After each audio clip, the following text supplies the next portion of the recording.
সর্বপ্রথমে ভারতের দ্বিতীয় মুসলিম তীর্থভূমি ফুরফুরা দরবার শরীফ মুজাদ্দিদিয়া অনাথ ফাউন্ডেশনের তরফ থেকে পবিত্র রমজান মাসের এবং আগাম 21, 22, 23 ফাল্গুন ঈশ্বরের সওয়াবে মোবারকবাদ জানাচ্ছি।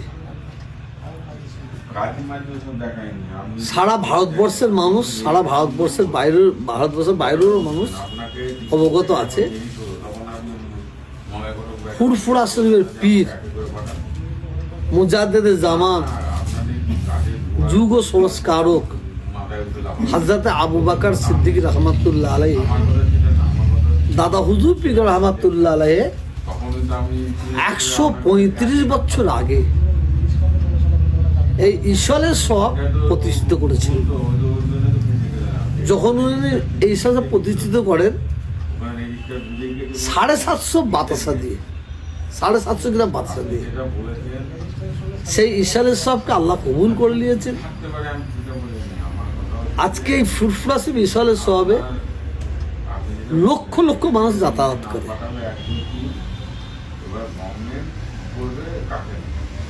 আগের যে সরকার ছিল বামফ্রন্ট সরকার, বামফ্রন্ট সরকার ক্ষমতা থাকা অবস্থায় লক্ষ লক্ষ মানুষের জন্য এক গ্লাস পানিরও ব্যবস্থা করে নেই, একটা আলোরও ব্যবস্থা করে নেই, একটা উঁচু খানারও ব্যবস্থা করে, একটা টয়লেটের ব্যবস্থা করে নেই। এই সরকার ক্ষমতায় আসার পরে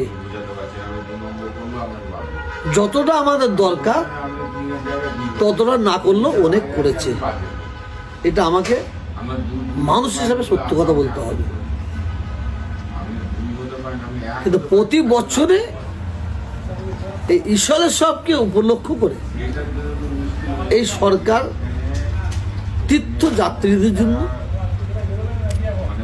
বিভিন্ন কাজ করে থাকেন। আলো, অস্থায়ী বাথরুম, অস্থায়ী উজুখানা, অস্থায়ী লাইট, বিভিন্ন কাজ করে থাকে। কিন্তু দুঃখের বিষয় আজকে 27 তারিখ আজ পর্যন্ত ঈশ্বর সাহেব উপলক্ষ করে সরকারের তরফ থেকে একটাও কাজ হয়নি, একটা কাজ হয়নি, একটা সাবমার্সাল পর্যন্ত বসেনি। আমি যেটা ওপর মহলতে খবর পেয়েছি, এবছরে এই রাজ্য সরকার ফুরফুরা শরীফে ঈশ্বর সাহেবকে উপলক্ষ করে 2,44,00,000 টাকা অনুদান দিয়েছে। 2,44,00,000 টাকা।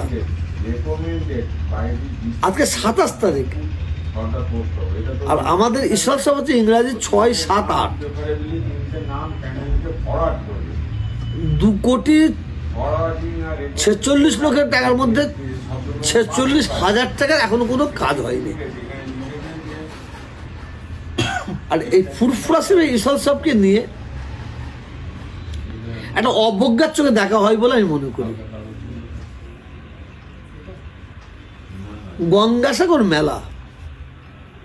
গঙ্গাসাগর মেলায় খুব জোর যদি ধরেন, আপনি খুব জোর যদি ধরেন 4 লাখের বেশি লোক হতে পারে না। কেন, আমি 2 বার গঙ্গাসাগর মেলায় গিয়েছিলাম। তো এবারে গঙ্গাসাগর মেলার জন্য এই সরকার 240 কোটি টাকা অনুদান দিয়েছে। 240, 4 লক্ষ 5 লক্ষ মানুষের জন্য।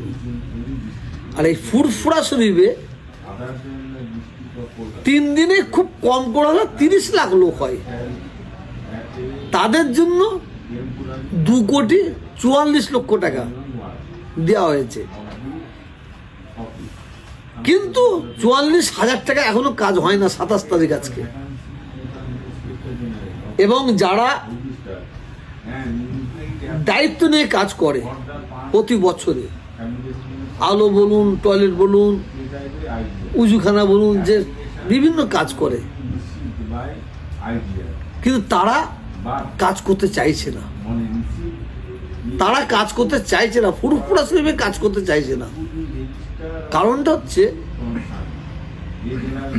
যারা পায় কি বলা হয়, টেন্ডার পায়, তাদের একটাই কথা যে 4 বছর আগে কাজ করেছে, 3 বছর আগে কাজ করেছে, 2 বছর আগে কাজ করেছে, 1 বছর আগে কাজ করেছে, তাদের ঘরে টাকা পয়সা কিছু দেওয়া হয়নি। সেই কারণে ফুরফুরা শরীফে যারা টেন্ডার নেয় তার টেন্ডারও দিতে চায় না এবং তারা কাজও করতে চাইছে না। আর বিশেষ করে আমার মনে হয়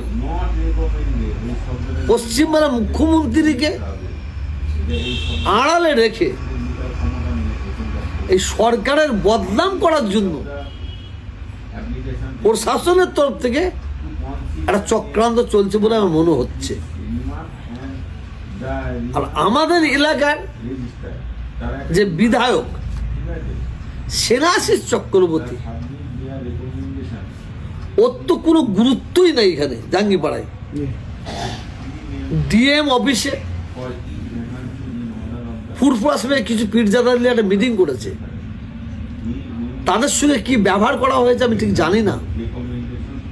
তারপরে দ্বিতীয় মিটিং হয় বিডিও অফিসে। বিডিও অফিসে একজন ছাড়া কোনো পীরজাদা যায়নি।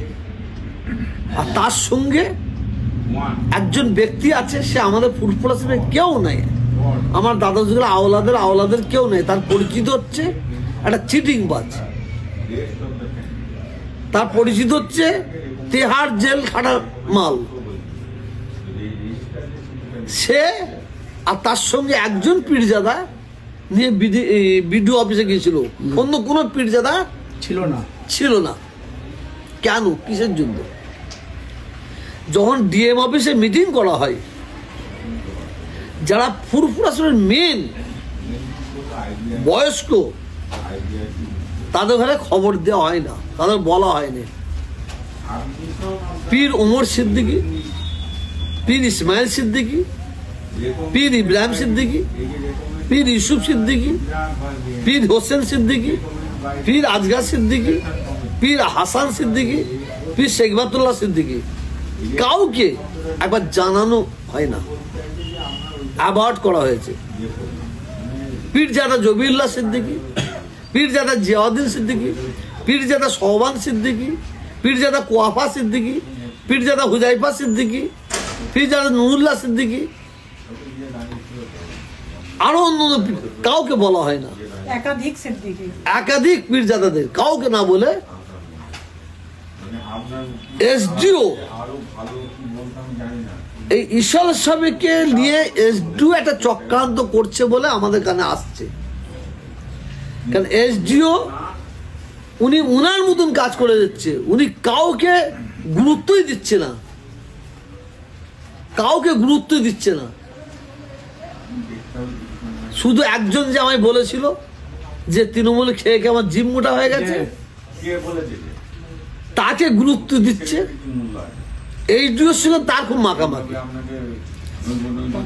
এইচডিও সাহেবকে আমি বলছি, এইচডিও সাহেব আপনি শুনে রেখে দেন, ফুরফুরা শরীফের তীর্থযাত্রীদের মধ্যে যদি কোনো অসুবিধা হয়, কোনো অঘটন ঘটে, এর জন্য মূল দায়ী থাকবে এসডিও, মূল দায়ী থাকবে।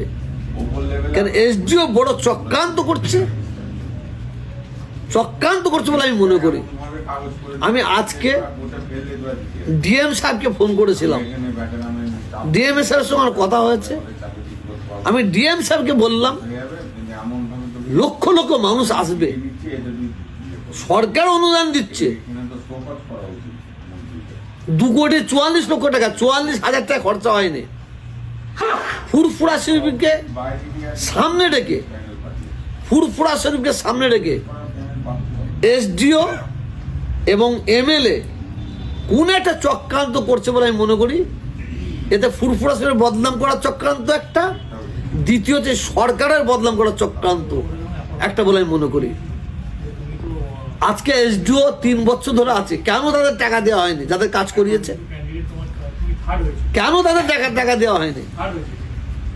আমি ববি হাকিম সাহেবকে ফোন করেছি, এখানে যারা কাজ করে তারা কাজ করতে চাইছে না। তাদের অর্থ দেওয়া হচ্ছে না।